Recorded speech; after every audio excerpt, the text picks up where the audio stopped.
Thank you for coming into Why So Sidious, a nerd podcast. It's me and Andy today here to discuss DC Deceased, a Tom Taylor written event, three parts. The second being Dead Planet, the third being War of the Undead Gods. We're covering the first one, Deceased.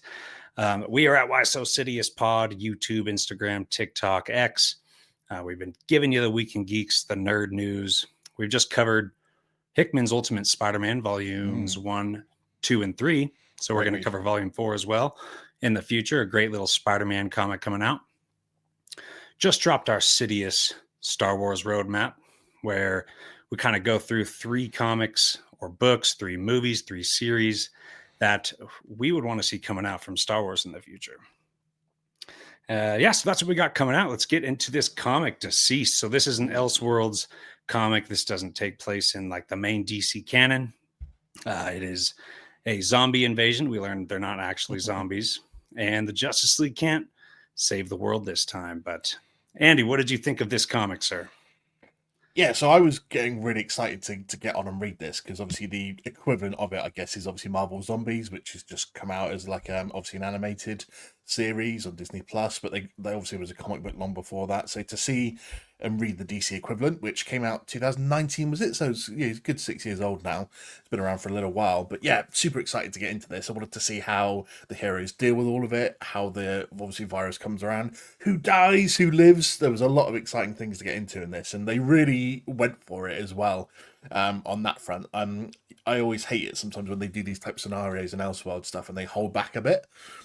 But you know, to see a bunch of heroes and villains obviously all getting killed or who survives, that was a real thrill as well. I actually really liked this for a 6-issue comic. And I know that there's obviously some bits after. I read some of the other like side stories from it as well. I love the little Constantine one that came after it as well and stuff. That was quite cool. But yeah, I really did enjoy this. Same here. I would throw this in my top 5 comics, no doubt. It's always been that way since I've read it. The biggest surprise when I opened that book was to see that Darkseid, full spoilers moving forward for this comic. And this is a comic I would highly recommend not learning about before you read it. Go in as fresh as possible. But Darkseid being the one to succeed right in the beginning here unleashes the anti-life equation. That's what really hooked me into this. Because originally I was just like, I don't know if I need another zombie story in my life. So what are they going to do special here?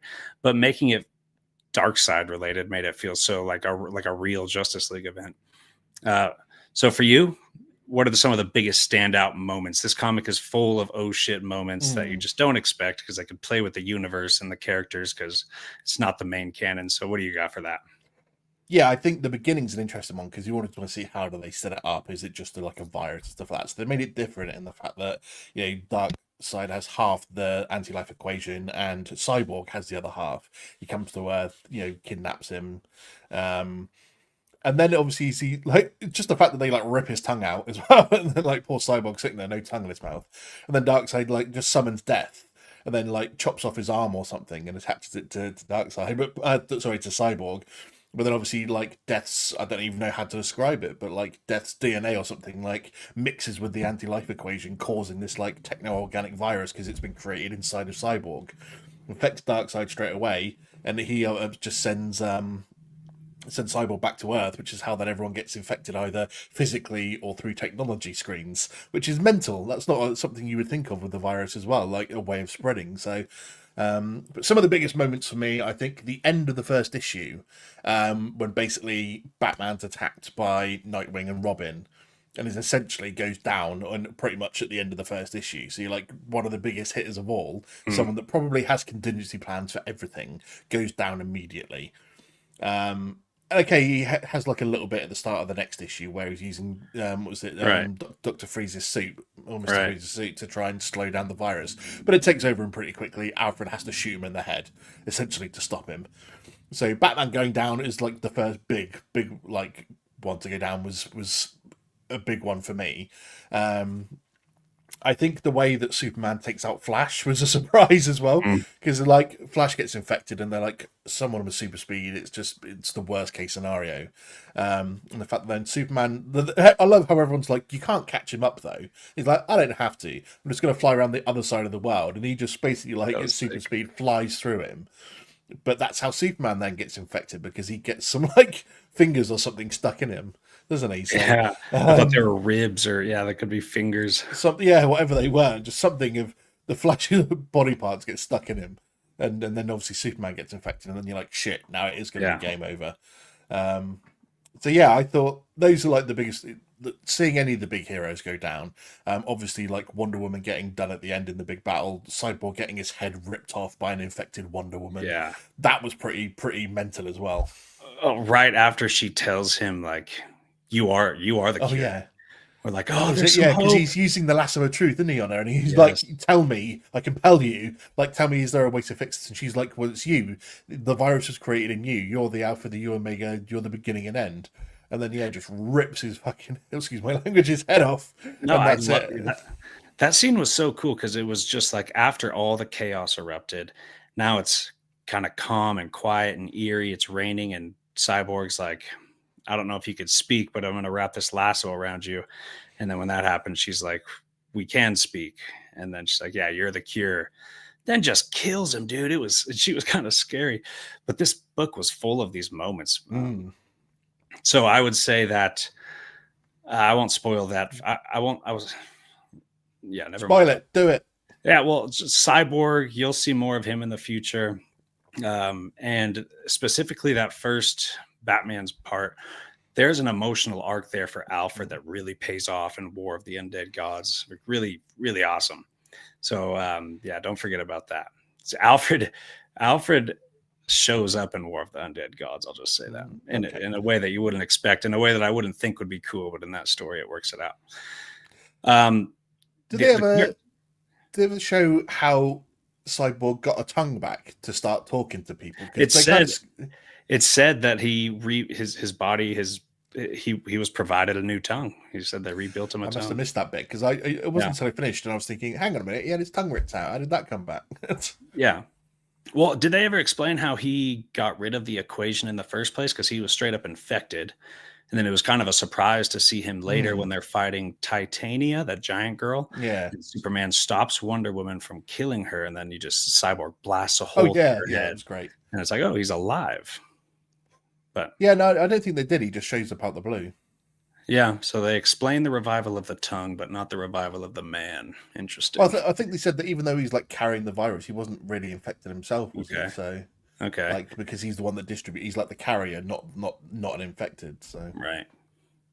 The emotion and the characters. I thought mm, they did such a good job at making these characters feel like true to their character and having a lot of emotion in these. Like when Alfred shows up at the same time Cyborg shows up, actually, the Batwing shows up and starts shooting this monster, and mm, Damien kind of believes it's his dad. Uh, then it turns out to be Alfred, and he lands and he gives him the box that Bruce yeah, for him, knowing he was going to die. And Alfred was like, yeah, your dad said you are more than worthy to have this. He's very proud of you, and he wished he told you that every day. mm. And, no words. They just hug. Man, they really pulled at the heartstrings with a few of these deaths. I thought, yes, yeah, they especially did that. I thought Superman was a bit cold at times though, when it comes to like the emotional side, because he was very calm and calculating about everything. Even though there's that bit when he's sort of like, I think there is the bit when he's going through like the Daily Planet, and he's like, even if they're friends, even if they're people you're close with, you've got to just deal with it and move on, kind of thing. And even though he goes back obviously to Smallville to Mara and Pa Kent, and obviously his dad's infected, and his mum had like locked him in the basement of the barn, and he has to kill him, and then he kind of just walks out and like half explains it to his mum, but they just kind of insinuate what happened, and she starts shedding a tear, and he's like, "We've got no time for this. We need to move on." And Yeah. so I thought, like, for all the emotion that other characters had in this, and like, especially on Themyscira, when the Amazons as well, they had quite a lot of emotion in their stuff and in their battles. But yeah, but Superman just felt kind of cold in this to me. Kind of cold. It just felt like to me he just knew that this was like a Mm. completely different cataclysm that they've ever dealt with, and there's literally no time for sentiment. I don't know that it I could see where you're coming from. I didn't really feel that way when I was reading it, but I get that he was very cold, calculated. Um, him in the Flash was my biggest oh shit moment. That was awesome. The way he took out the Flash by going the opposite direction, happening to get infected, and then he becomes the big bad. And we could talk more about the earlier stuff in this comic, but we're already on it. So we have Superman infected coming for these arcs that they built. They're going to escape the planet, and his son John has to face him. So that was a really cool face off. I thought Tom Taylor did an excellent job at making really short skirmishes feel so big and epic. Just they face off, and then the Guardians of the universe, the Green Lantern Corps, comes. Right. And then Superman's anti-life equation calculates he can't take them. He's going to go figure out another way to take the most life possible. And he decides to go fly into the sun to eat all that thing up. So the solar system's going to freeze over in like a couple of years. I don't know. Kind of a weird plan, but weird ending for Superman. Yeah, that was definitely a weird one, because I was just like, I was thinking, oh, was he going into at first? I was like, is he going into the sun? And it said he was absorbing all the energy and power of the sun. And I'm like, is he doing that to make himself even more powerful so he can take on the Green Lanterns? And then the Green Lanterns are just like, nah, he's doing that so the sun's gonna like die out, and then the solar system will just die a slow death. It's like, okay, I mean, pretty much as many people on Earth are dead as possible. You've got the two arcs that are escaping with like 13 million people on them. So who's actually left on Earth to kill off right now? So yeah, it felt like a weird plan for Superman, and they just left him doing that. And I was like, okay, not how I thought they would do it with Superman. So, but yeah, you were spot on about the bit with his son John and having to do that. And obviously John knew was not going to be a match for him, but it's just the classic move. He's like, I know what I've got to do, and he like pulls his top, and he's got the Superman suit on underneath. It's brilliant. Yeah, and John was a great character in here too. When Batman dies, he sits down next to Damian. Damian's like, I don't want to talk about it. He's like, I'm just gonna sit here so you don't have to be alone. And that scene hits so much harder after you read War of the Undead Gods. They call back to that as well. So they do a great job, dude. I'm pretty sure he had this whole story planned out through all three parts of this, because it does get wrapped in a really beautiful bow by the end of the War of the Undead Gods. So then next you're going to have Damian and John as Superman and Batman moving forward. Superman in the sun, you'll see more of him in the future. Constantine, which ones did you read outside of this? I think it was just the first one that was on the list, the one that had Constantine in it. Dead Planet? Yes, yeah. Okay, yeah. There's also the Unkillables, which is another tie-in trade that's not nearly as important to the story, very much a side story with a bunch of the rogues that are left on Earth, and like your Harley Quinn and Poison Ivy, because by the end of this, they stuck around, right? Everyone escaped on the Ark. Harley Quinn, who had quite a journey going through this, from going to break up with the Joker to find out that he was already infected, so she just blasts him with the shotgun. I know, that was great. Two birds with one stone. She's fine with that. She moves on with Poison Ivy. Yeah, I did love that bit as well. I love it when they brought all the heroes together at the Fortress of Solitude. Well, everyone that's left essentially that could help out, and I just love the fact that Lois Lane absolutely decked Lex Luthor. She's like, you're only here because you're a genius. Apart from that, you offer nothing. She's like, use your brain or go away. And she's absolutely brilliant. She just didn't hesitate to absolutely punch him straight in the face. She punched him because he drops such a cruel line. He was like, something about Superman losing both of his home planets in one lifetime. Oh yeah, that was it. That was the kind of sarcasm as a British person I would love anyway. Like, well, 2 dead planets. Yeah, well, that's kind of your fault, really, isn't it? And she's like, bam. Yeah. Right. Back towards the beginning of the book, we see Atlantis also gets infected. Aquaman. Probably my least favorite page of the book, because I love this whole thing, is that one where Aquaman gets infected, because he opens this door on the ship and there's a bunch of zombies. Somehow they're fast enough to he doesn't escape from them. They're able to run up those stairs.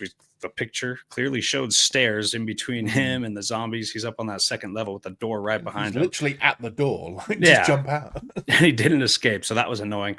Of course, he brings that infection to Atlantis, which they all get infected, except Mara, who she's able to escape. But then they come back later, and he's riding the Kraken. And one of my favorite moments is Green Arrow just launches an arrow Oh. right through his head, right through his head, and then And he his calls comment back. as well when he was, because obviously he was like, "Oh, yeah," because it was called back to the fact that they were like, "Oh, Batman had a plan for everyone to like take them down," and he's like, "Apart from you, Green Arrow, not one for you, not one Yeah, for you, Rolly."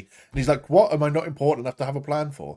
be So a yeah, he planetary like, threat if I wanted to. so he like just puts an arrow straight through Aquaman's eye, and he's like, "I've just sent an arrow through half a mile through battling winds, whilst someone is riding a kraken." He's like, Yeah, "Fuck well, you, a Sea fuck you, King is Batman." yeah, It was that was brilliant. I sick. absolutely loved that.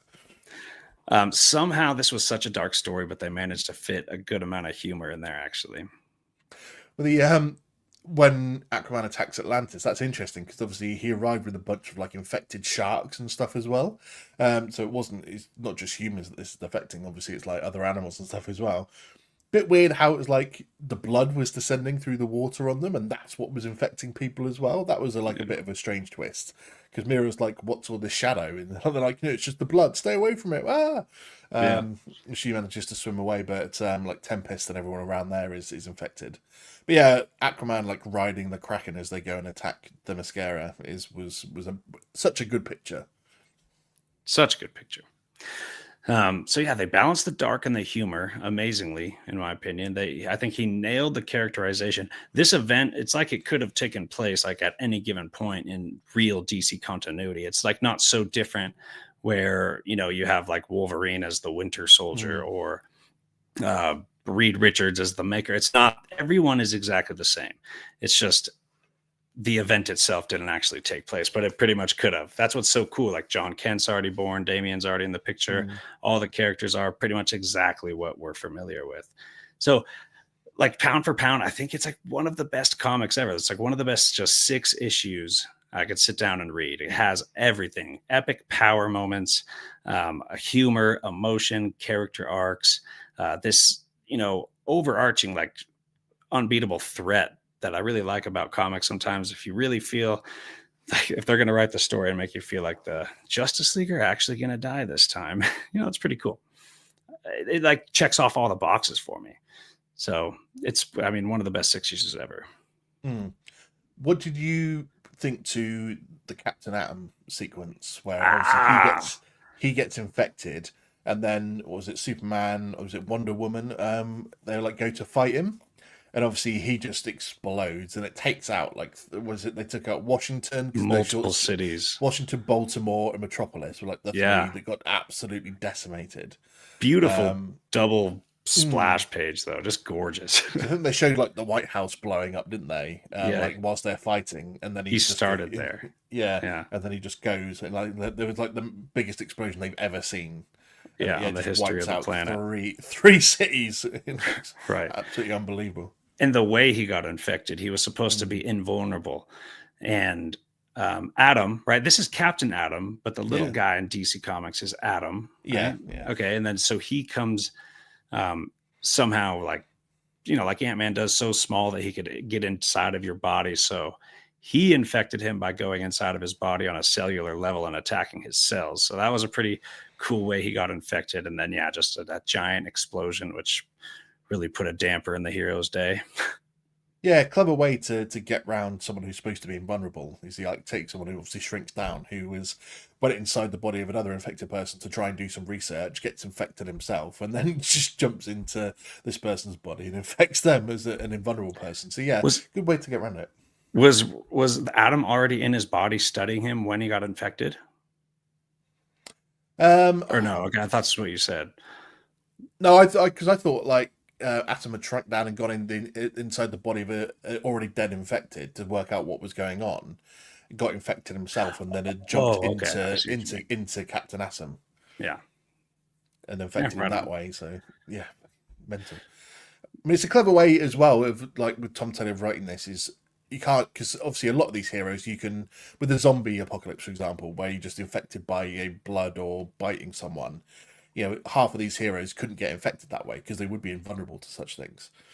And so to make it like a techno organic virus where you can be infected by the screens as well and then pass it on, it was a clever way of writing it as well, which I think adds to it as well. It's not just a typical zombie virus, so to speak. Yeah, and even the way that he used each individual member's powers and how important those are and the roles they could play was pretty cool. Or just like how that, yeah, like they used a Captain Atom or Superman beating Flash or a lot of different things like that. So I was thinking of um, the Flashes. The Flashes had to hide out because Batman was able to Mm. contact them and tell them, like, dude, I mean, if you guys get infected, that's it. That's it. So they're just hiding out. You know, they comment on like, yeah, we're just literally hiding. We're superheroes just hiding away. But as soon as Flash got infected and he just starts running around infecting people, you're just like, Yeah, oh my mental. God. And I just did not expect seeing Superman. I did not expect it to end that way. Superman just flying right through him like that. He was refusing to kill the zombies, even though they were zombies. You know, we're saying zombies. It's not like that, but Yeah. still. Um, he was refusing to kill him in the hope that they could be brought back, like could Mm. bring their consciousness and life be brought back. So then, boom, just kills the Flash. I was like, damn, but you had to. There's nothing else you could do. Yeah, I mean, part of me wishes you got to see some of the other like badass villains, or because Flash and Wally were hiding out together, weren't they? When they said, you two have got to hide away because you two get infected, it's over for everyone. And obviously Flash gets infected. But yeah, I would have liked to have seen more of the speedsters around, like just like an infected reverse Flash having to battle with the Flash, for example. Would have been a pretty epic few scenes, I think, if they could have included something like that. It's just obviously wishful thinking because I love the reverse Flash, but yeah, just absolutely mental that like. And I was thinking, if you really want to minimize the damage of like Superman having to fly through the Flash, then just clothesline him, because at that speed you're going to take his head off at that at that speed. You don't have to like literally fly through him and obliterate him, and that's how you get infected. I took it as that's the only thing he was like fast enough to do. He wouldn't be able to be tactical enough to strike him in a specific way. He just had to bowl through him because he's just too fast. But yeah, that was a good. That was absolutely mental. It just explodes. Dude, the one bit that we didn't talk much about, which seemed kind of weird, was Blue Beetle, Booster Gold, Big Barda, Mr. Miracle, and Constantine kind of had a short stint together. All the rest of them die except Constantine, who ends up going with Satana and Dr. Fate. And I was like, that seemed like a little drawn out for those characters to just die. I figured at least a couple of them would come join the League, Booster Gold or Blue Beetle. Booster Gold like disappeared into the time stream. Well, But he got erased, didn't he? Because the future changed, and he's from the future, isn't it? oh, that's what it was. Yeah, so the future changed. That future was Ooh. no longer happening, so he was erased from the timeline. Yeah, that's kind of cool. That's kind of cool. I'll say that they did that. It seems weird, but once you read Dead Planet, you'll be like, oh, that's why they built a little bit of the Constantine side of things, because he's kind of one of the main players in Dead Planet, from what I remember. You also do get more Flash rogues. I don't think Reverse Flash, but I know for sure Mirror Masters in one of the two sequels, if not just that tie-in. There's actually two other tie-in trades, Hope at World's End or something like that, and then the one called Inkillables, where like Wonder Woman's stuck on Earth too, and this is just tie-in stuff. It's okay, a little spoilery there though. Wonder Woman's going after all these rogues. She's like the scariest thing, and all these rogues, and some heroes I think are hiding out. Like Penguin and some rogues built their own castle to stay protected, and the other rogues. There's a lot of stuff going on there too. All right. So yeah, back to DCeased. That covers it all. I mean, the only thing I didn't talk about is the very beginning when Darkseid does unleash the anti-life equation. I like how it starts with him being defeated, right? Like people hear this thunder, what sounds like thunder, and that's the Darkseid's jaw breaking from Superman's punch. Boom. So he has to run away. And then as he's leaving, he's like, it's all right. I already have what I need. And boom. And then Green Arrow, probably the funniest guy in this comic. Yeah, he was pretty funny, to be fair. He was like, I mean, this felt really good. Like we won until he said that. Like, what the hell? And that's he's like anyone else thought it was a bit ominous for him to say. Yeah. And that's when we find him with Darkseid. That's when we find Darkseid with Cyborg. And then the anti-life equation happens. So it's the fact as well that like the entire planet of Apocalypse gets destroyed, doesn't it? Yes. Oh, is it Apocalypse or the New God planet? No, it was Both of Apocalypse. them. They said. It Well, they was said Apocalypse. I Apocalypse. don't know if it was both of them, but definitely Apocalypse. Because yeah, they. Because I remember also one of the other ones said that he was going to go into Apocalypse to find out what happened, and they're like they can't. Apocalypse was completely destroyed. Like actually, just the whole thing is just gone. That's right. That's why Mr. Miracle was like, was not sad about his dad Mm, dying. Talking about Darkseid, his stepdad, and obviously he yeah, didn't care. He was like, that's actually kind of good. yeah. So yeah, we'll get more Darkseid and more of the Undead Gods as well. And anything So else on this comic? What so else you got? does that continue on from the story from this one? Does it? It does. It Okay, does. that's what I'll be reading next then. Yeah, dude. One of the best comics. Like I have my top 4 comics of all time set in stone.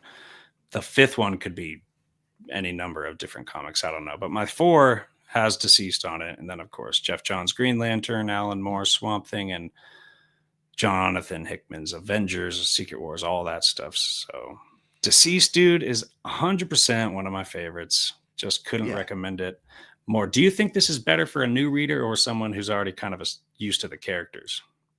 I think. I mean, I think the only use it comes for someone who's used to it is being able to spot all the other heroes in the background during certain scenes. Because if you're a bit newer to it, you're not going to recognize the people in the background. So that's only really for people that are like have established knowledge because they don't have any parts to say or don't play any role in the actual story, so to speak. They're just there, and you're like, oh, cool. There is. I see them. They're there.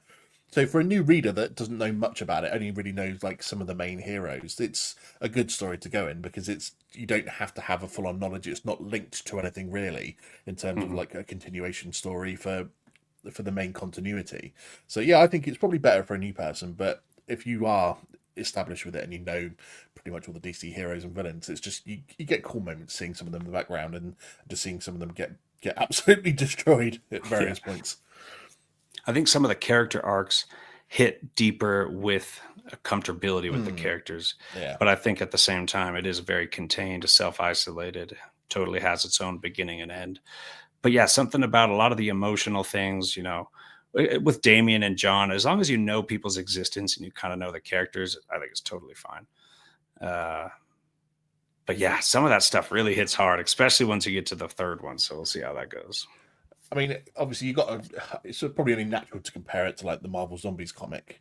In a way, I thought this was better than the Marvel Zombies comic, simply because anyone that knows me, I love a serious amount of deaths because I think it's ridiculous that too often big events happen and so many people make it through with no serious consequence or big characters don't die off. And I've been quite critical of the MCU in that respect as well, and the fact that like, okay, we've had some big characters die, but not nearly enough. Too many people have made it through the big events to what would realistically happen. And so I love that in this comic they're not afraid to kill off. Like I said, end of the first episode, Batman's gone.